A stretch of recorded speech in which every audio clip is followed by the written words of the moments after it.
welcome back. As you see, we've at least had a really successful dyno session with Driving Ambition, and of course Franz de Bold with his ECU and PDU package. Now, where I left you, we were kind of left with this.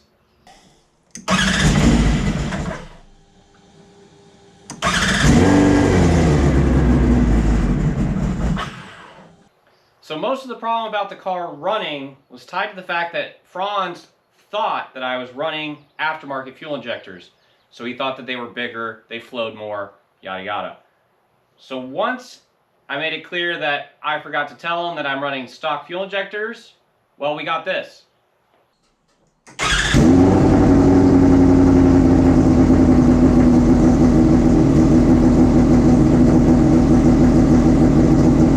So what exactly did I have to do to get to go from this to that? Well, I'll show you right now.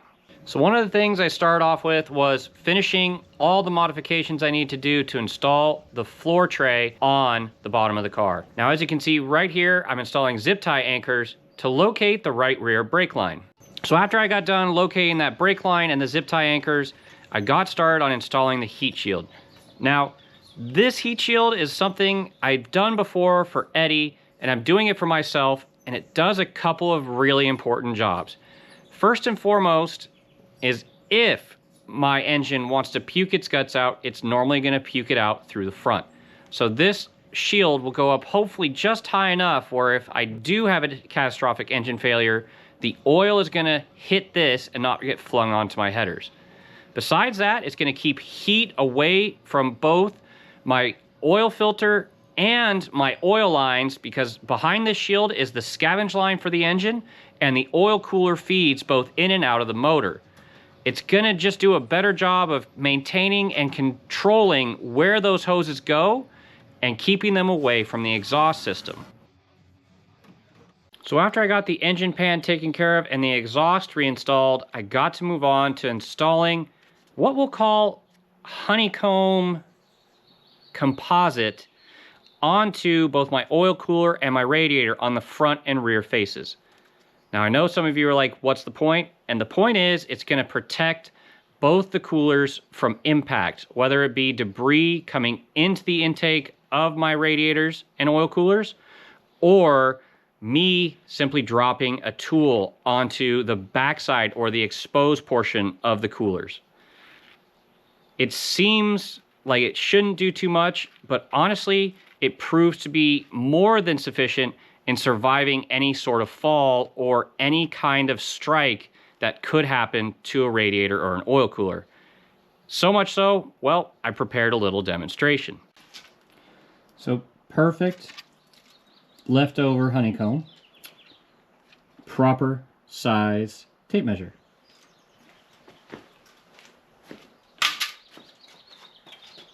See if I can hit this.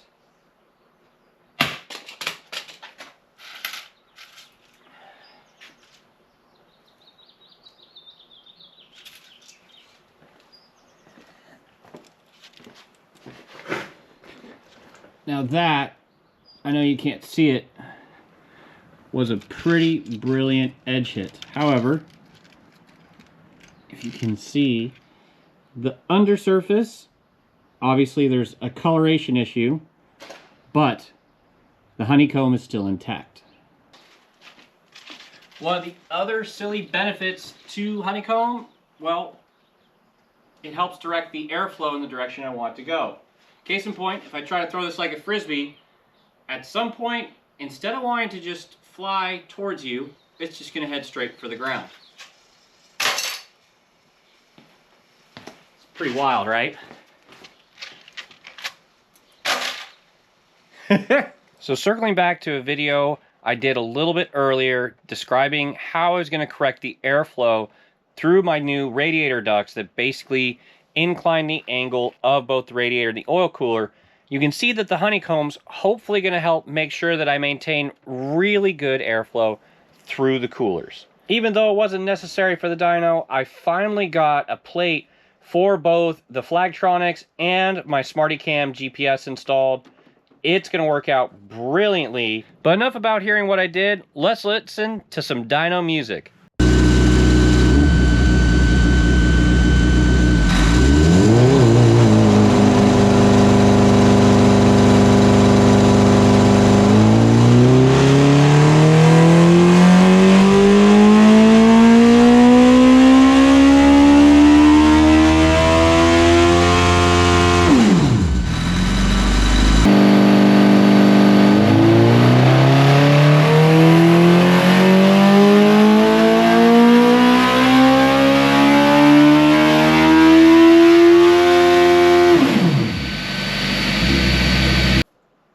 So as you can see, we've successfully dynoed and dyno-tuned my Store WF1.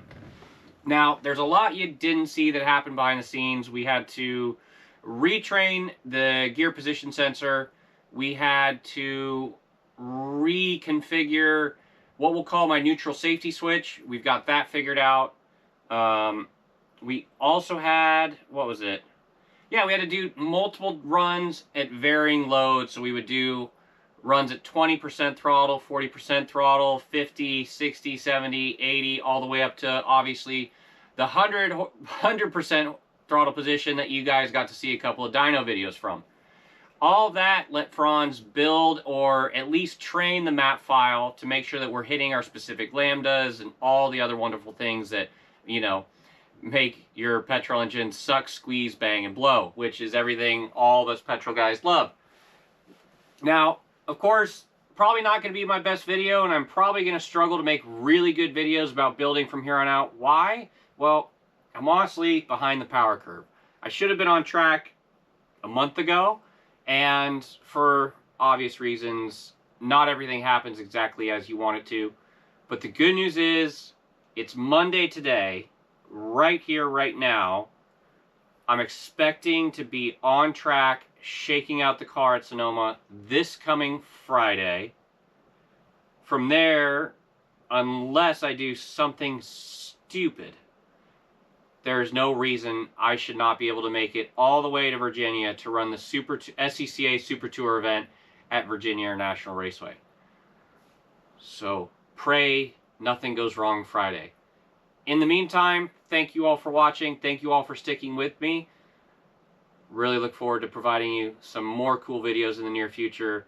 And finally, be able to get you some in-car footage. But in the meantime, have a great night. Thank you for watching.